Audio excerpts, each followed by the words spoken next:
Welcome to ప్రజాప్రతినిధి news. నేను Revathi.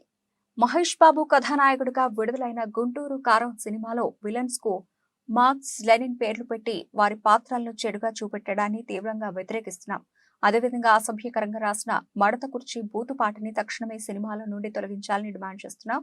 Cinema director Trivikram కు మతి భ్రమించింది. ప్రపంచ కమ్యూనిస్టు విప్లవకారులు మార్క్సిస్ట్ మహోపాధ్యాయుల పేర్లను ఈ సినిమాలో విలన్స్ కి పెట్టి సమాజానికి తప్పుడు అవగాహన కల్పించడాన్ని తీవ్రంగా వ్యతిరేకిస్తున్నాం. మహానేతల పేర్లని గుంటూరు కారం సినిమాలో విలన్స్ కి పెట్టడం తీవ్రమైన అభ్యంతరకరం. అలాగే సినిమాలో అసభ్యకరంగా రాసిన మడత కుర్చీ బూతుపాటను పెట్టడాన్ని పీడీఎస్యు, పీవైఎల్ రాష్ట్ర కమిటీలు తీవ్రంగా వ్యతిరేకిస్తున్నాయి. డైరెక్టర్ త్రివిక్రమ్, హీరో మహేష్ బాబు చేసిన ఈ ఘోరమైన తప్పిదానికి బేషరతుగా బహిరంగ క్షమాపణలు చెప్పి వీటిని తొలగించాలి. లేని పక్షంలో రాష్ట్ర వ్యాప్తంగా గుంటూరు కారం సినిమా ప్రదర్శిస్తున్న థియేటర్ల ముందు ఆందోళనలు చేపడతామని హెచ్చరిస్తున్నాము.